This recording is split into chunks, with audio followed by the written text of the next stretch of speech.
The 109s, a question's been asked. The monogram kit looks a little bigger than the Tamiya kit.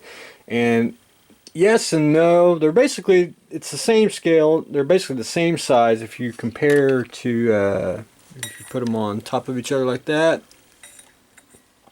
They're the same. The monogram one may be just minute bigger than the Tamiya kit, and I always said that the Tamiya one was probably a true 148, where monograms is just just a little bit off by a fraction or something. But anyway, it's close enough.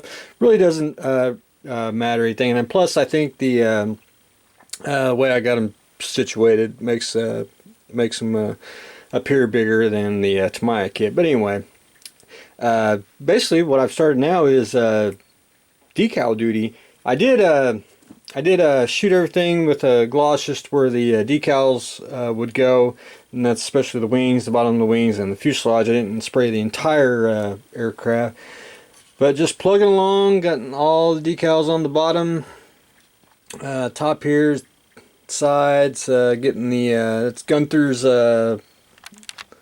little emblem on that plane. Hartman's here, did the same way, getting the all his little markings. And I always stop when I do decal or painting when I weather. I want to get the decals on first, and then I'll finish off where I left off, because I do a little bit of weathering and then put the decals on, and then I'll finish up the weathering. And that just gives me an idea where I stopped, and I can make everything flow smoothly. And I just got a few more decals to put on, which I'm gonna probably put on later on today. After I gotta let all these dry first. Secret to decaling is basically put one or two on at a time and then walk away. That's why if you have like two models going at one time, you put a couple on one, let that dry, then you can work on another one, and you come back. Just keeps everything. You won't have decals on your fingers.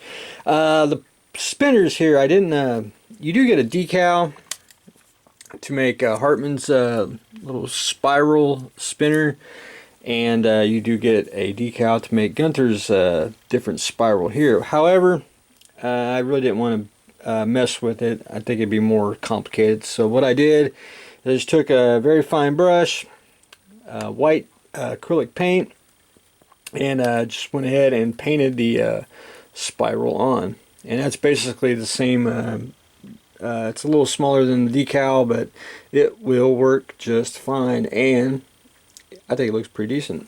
Gunther's here. If you look right there, he's got a half white spinner, and then basically two lines on the bearer. So I got one line done. I got to do a second line, and then I got to do a little bit of touch up on top of the white, because my whites are always thinned, and I like to do several light coats and just build it up. I don't like to paint one big glob of opaque color and then that's it. But anyway, working my way onto both the 109s, and really the only thing I got to do is after I get the rest of the decals on, either today or tomorrow morning, paint the struts, paint the wheels, do some additional weathering just to blend the decals on, get the sharp contrast off, and just paint like the exhaust and some stuff. But that's pretty much it, and shoot it with flat, and get tape off, and these will be ready to go. But anyway, we'll get to that.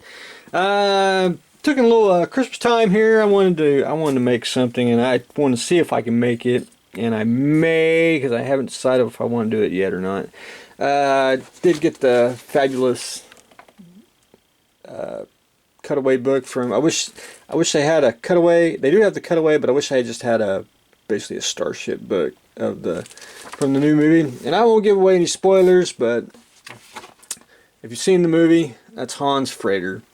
I think that's just a unique ship. It's just unique. That's all I can say about it. But anyway, I want to make a vacuum form kit of it, and I wanted to simplify a little bit of the cargo area here, but getting the basic shape done, and I'm just making that out of balsa wood. I'll sand it all to shape, and then basically I just got to make one master, basically for the top, because it's symmetrical on both sides, so only have to make one. You can reverse it and you have the bottom half already done. And you have to add probably a couple little parts, but no big deal. Here's the basis of it. I gotta do a lot more. I just basically cut out the basic shape and gotta sand everything down, and then do a little bit of detail and then coat everything with a resin or something, so it'll get rid of the grain, wood grain, and I won't have to whip out the putty. But anyway, that's it's up in the air. It's a little bit of free time doing this one while the jobs are drying. But anyway, that's what I have got going on today. We got Hans freighters kind of started and decal duty on the 109. So stay tuned for the next exciting episode.